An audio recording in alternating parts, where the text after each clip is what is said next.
Okay, so we're starting things slightly differently today because we need to address something right away. Today's Ancient DOS game is Lands of Lore: Guardians of Destiny, also known as Lands of Lore 2 in some countries, but not every country. So that kind of begs the question, why was the sequel number not included in so many releases of the game? Well, there's actually a perfectly good answer to that question. What you're seeing now is footage from the first Lands of Lore game. It's basically a 3D dungeon crawl with some real-time elements, 90-degree turning, a whole stat system, which you'd expect from such a game. Now let's take a look at the sequel.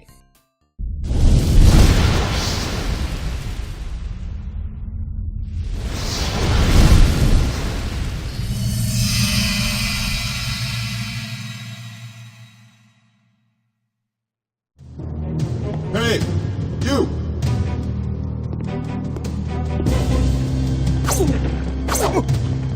Ah!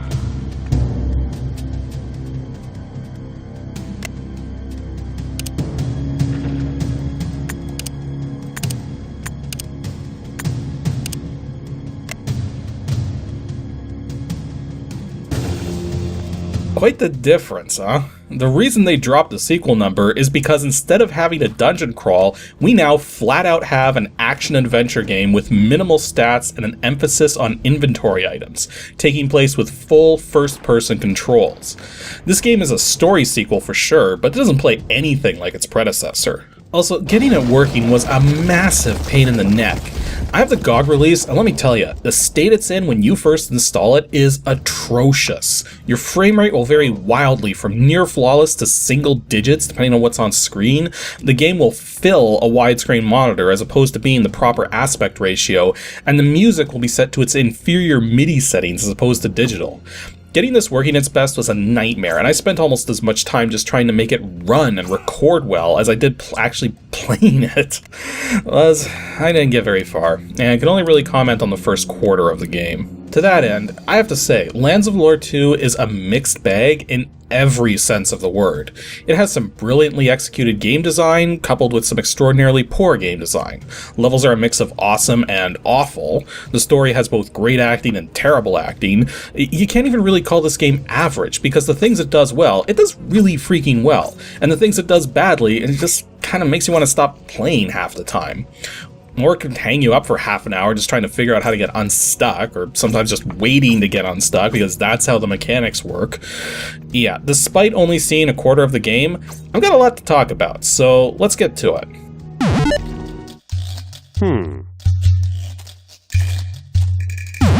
Lands of Lore: Guardians of Destiny was originally released in 1997, developed by Westwood Studios and published primarily through Virgin Interactive, though Electronic Arts handled a later 1998 release.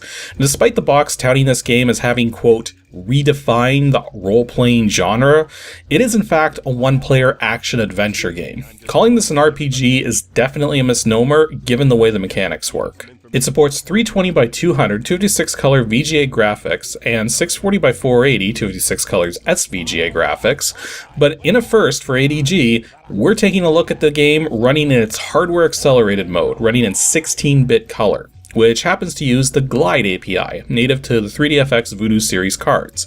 Although again, getting this working right was a pain, and I'll step everyone through the process I took to get it running its best at the end of the video. As for audio, it only supports fairly high-end audio cards at the time, unless you had a Sound Blaster card of any kind, then you were pretty much set. As for its current release state, it's still commercial but easily obtained from the Good Old Games website at www.gog.com as a package containing the first 2 games of the series for $6. As for physical releases, this is amazingly cheap, given that it's a 4-CD game, and also very easy to find. And you can find all 4 CDs loose or in a jewel case for as cheap as a few bucks, and even fully boxed copies only tend to run between $20 and $40. And I think the fact that this came out in the late 90s is the main reason behind how easy it is to find and how cheap it is. And long story short, gaming on the PC in the late 90s was kinda hectic, with so many different competing hardware supports and even 3 graphics APIs vying for dominance. Late 90s games are notoriously hard to get working on modern systems because of this, which is a part of the reason why they tend to be the easiest to get a hold of compared to anything earlier or later. Could you... Yes, I'm skipping the story section because there's actually not a lot to say. The game is a direct sequel to the events of the first Lands of Lore game, except you play as Luther, the son of Scotia. Scotia being the evil witch from the first game who you defeated at the end.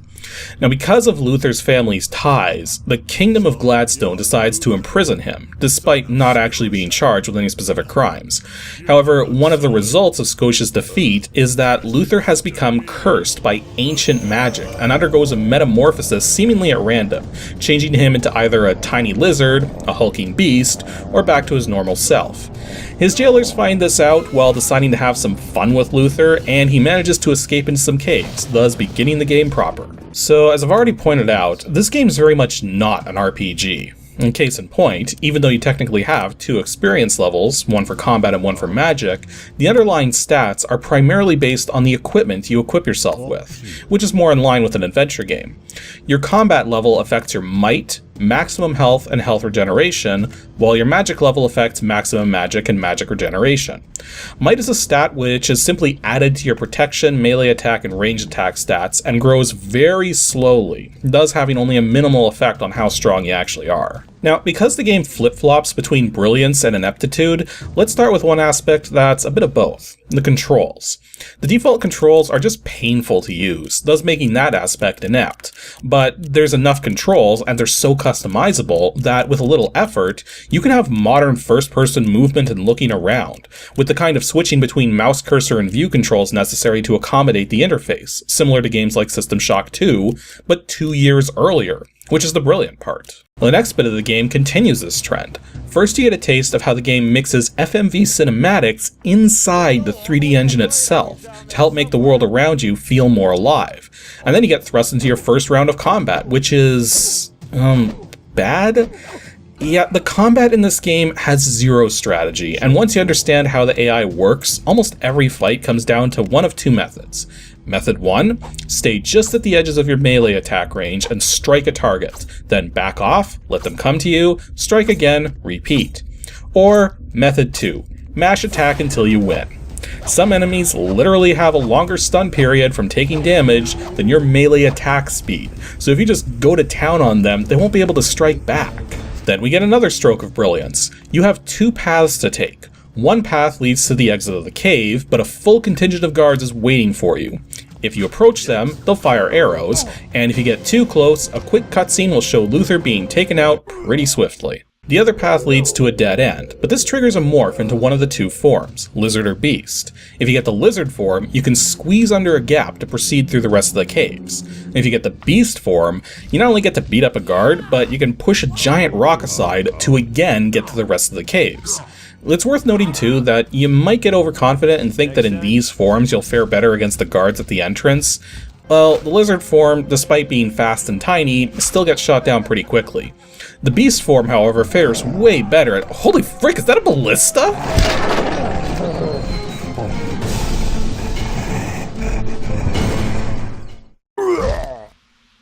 So yeah, lesson learned, don't mess with the guards at the entrance. Although all of this does set up the fact that there is a lot of variation in how the game can play out. And even before you reach the quarterway point, you're going to start making decisions which can basically be defined as good or evil, ultimately determining which of 7 different endings you'll get when you reach the final moments of the game. But now we have to go back to some ineptitude because we have a puzzle which might confound players who didn't read the manual. You can push these pillars around by running into them, but the only way to move them far enough apart to get past is to grab them with the mouse cursor and move them out of the way. A neat idea in theory, and for this first puzzle, because of how simple it is, it gets the job done. But for the next one, we have to stack 3 boxes on top of each other to get to a little alcove with some stuff in it, and it's at this point you realize just how bad these object moving controls are. The way it works is when you click and hold on such an object, you enter a mode where you can drag the object around. But instead of processing it directly, like your movement, it instead processes it based on inertia. And if you put too much inertia into one form of movement, like strafing or turning, it becomes impossible to stop that movement for some inexplicable reason, meaning you have to let go and click again to reset it. Furthermore, to stack one object on another, you have to move an object into another object and it'll begin to ascend. And once it gets on top, it'll continue moving, and if you let go or counter too quickly, the object's just going to fall right back down. But same if you let go too late, which is very easy to do given how small of a space you're working with on top of these boxes. Getting everything positioned right may look simple, but trust me, these controls are just plain awful to work with. Actually, let's talk about the UI for a little. The brilliance here is that there's shortcuts and customization for everything. The little yellow diamond opens your inventory. Now, identical or similar items will stack up to 9 in a single slot, and all you do is click to pick an item up or put it down. There's also buttons to show or hide your equipment, or to even convert the full inventory into a scrollable list in case you want to keep it on screen but still move around. This is pertinent because in order to use an item requires an entirely different button. Now, you can thankfully set that button to the middle mouse button, but the default is a keyboard key. So by default, to use an item, you need to pick it up into your hands with the left mouse button and then use it with a keyboard key. However, to use an item on something in the world, you click the mouse button. If an interaction is not possible, you can end up tossing the item or setting it down instead. I've lost items more than once because of this inconsistency. It would have been better to have dropping items be a separate button so that using items on yourself or on something in the world could be the same button, since virtually no items in the game have both kinds of interactions. Although, one very neat thing about the inventory is that some items can be combined to potentially get new items. Though this is mostly an alchemical type thing, so most item combinations don't work, or they are allowed, but result in a sort of failed recipe item that can be used, but doesn't really do much of anything. Actually, speaking of combining, you can equip both a melee weapon and a ranged weapon at the same time, and the game will automatically decide which to use based on whether or not a melee attack will reach whatever you're facing at. Again, another stroke of brilliance here. Eventually, you'll reach the second level of the game, and this is where the overall level design starts to nosedive. Now, when I played through this, I didn't realize there was a potential shortcut I could take, so instead, I took the long way through, where you have to go through these extremely dark corridors, where it is literally impossible to see anything without lighting numerous torches. And even then, the lighting here is just so bad that even with the torches lit, you'll probably end up just having your fire spell fizzle out constantly to help light things up. That's another neat aspect of the game, is that the spell mechanics are smart, and when a spell needs to be focused on a target, it will automatically target the closest thing which can be considered a valid target for the spell, meaning you don't have to manually aim, although doing so can certainly help if multiple potential targets are nearby. You can also hold the casting button down for stronger levels of power, which merely requires the magic points necessary to cast, and you're good. Now's a good time to quickly mention too, the lizard form gets enhanced magic but can't use items and has a very weak physical attack, while the beast form can't use items or magic but has an extremely powerful physical attack, and every time you morph, your stats are restored to full. Back to this museum level though, it has many opportunities to end up unintentionally dying, as well as a part in which you can mess with space and time, and ultimately grow old rapidly and die of old age. The irony here is that you actually have to trigger this old age sequence to escape from the museum. But hey, once you're out, you get to ride a freaking dragon down to where the shortcut would have taken you. This is where the game will start to introduce you to friendly NPCs, and where many more interactions start to become possible. The enemies also start getting a little harder, but again, the same tactics from earlier will still work here too, just with a lot more poison involved. I should note too that poison is cumulative, so the more of it you get hit by, the worse it's going to be, but low-level poisons are pretty much inconsequential. It's actually at this point in the game where I started running into all kinds of issues which severely limited my progress, and why I didn't get much further. For starters, I had my first random crash in this section after the game performed rock solid for a few hours straight, so I lost a good chunk of progress, sort of. Again, one of the brilliant things this game does is it keeps timed autosaves, so that if it does crash or something, you can just load the autosave and be back to where you were. The trouble for me is that a lot of my time was spent talking to NPCs, which does not advance the autosave timer. So even though it was set to 10-minute intervals, I managed to get a half hour of play in before the crash without a single autosave, so I had to go back to the start of the level. Then, a while later, I ended up finding a scroll of some sort from a fireball trap. Now, noticing the danger, I had quick-saved prior, got the scroll, quick-saved when I survived, then ended up stuck for nearly 45 minutes trying to figure out how to get out of the area I was in. I'd seen some ramps up from the river water, and even though you can't swim in this game, all sources of water give you a moment to wait around before you drown. Upon just touching the river water, however, I found out it was instant death.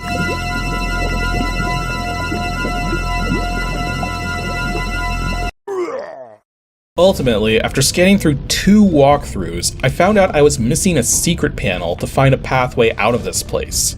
A secret's within secrets, and super well hidden too. Now, seriously, can any of you spot the secret in this screenshot? I mean, there's no way I would have spotted it on my own accord, but yeah, it's right there.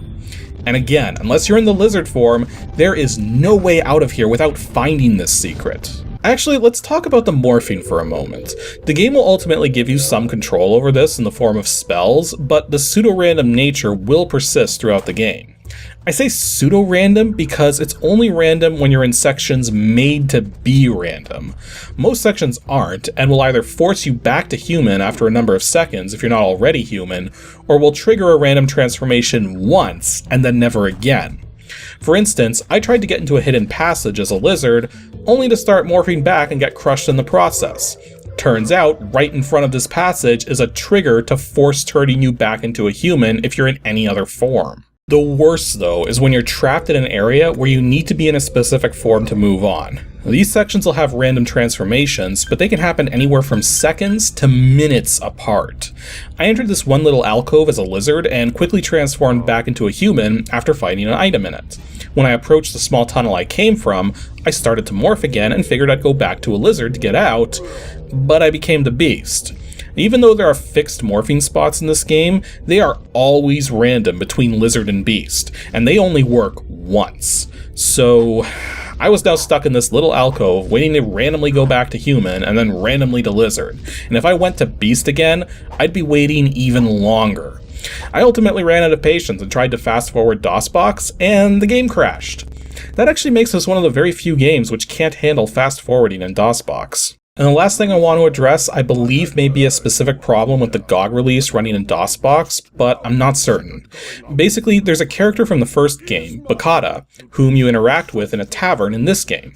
The moment you enter the tavern, he speaks, and then right before your character speaks, the game crashes. This is unskippable if you want to follow the path of good instead of the path of evil, and it's consistent, happening every single time I tested it with various settings changes over the course of a solid 20 minutes. I ultimately went searching online and found out you can use a command line parameter, -lowmem, to force the game into a low memory mode, which prevents this crash from happening.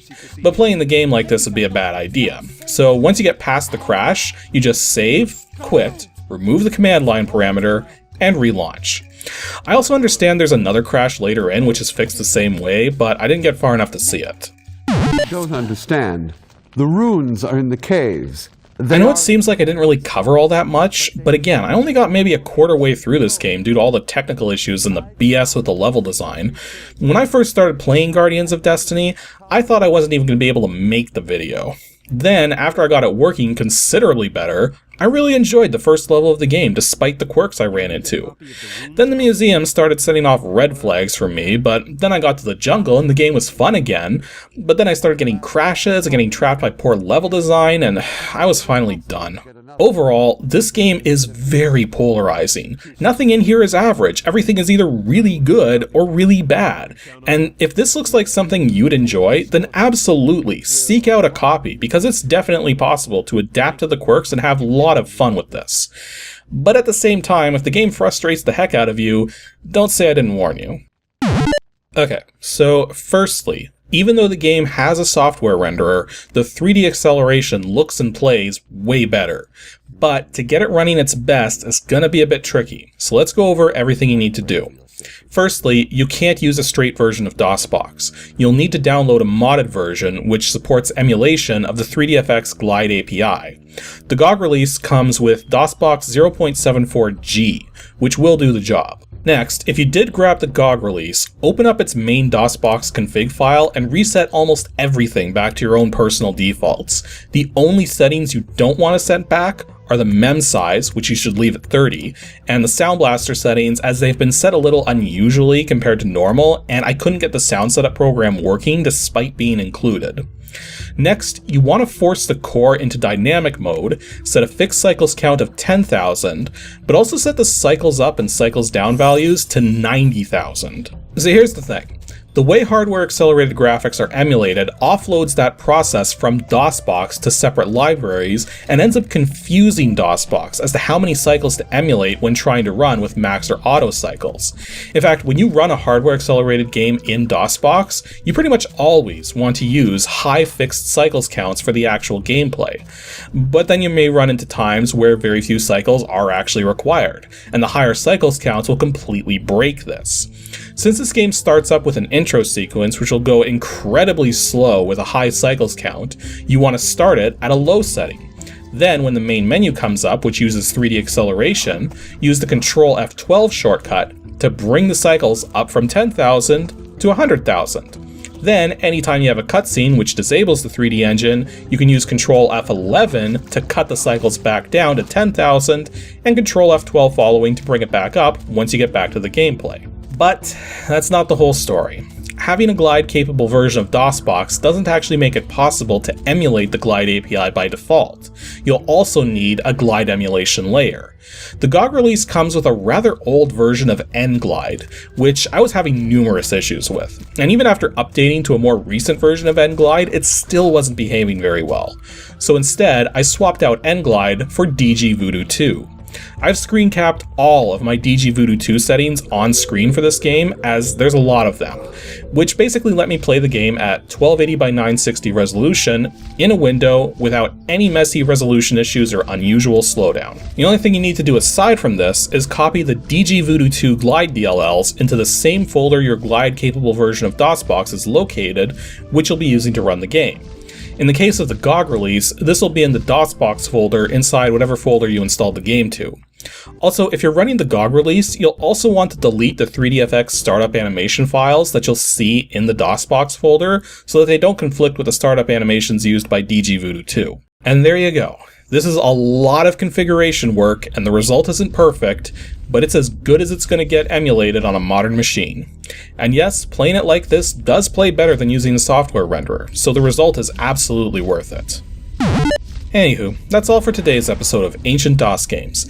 Next Saturday will be episode 239. We'll be taking a look at a CGA game which is very similar to a different CGA game that I've already covered on the show, except it uses the opposite CGA palette.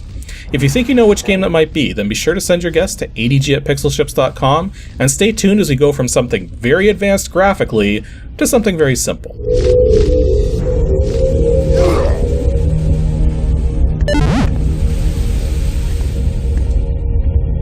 Thanks for watching, everyone, and special thanks to those of you supporting me on Patreon. Here's just a small sample of you guys.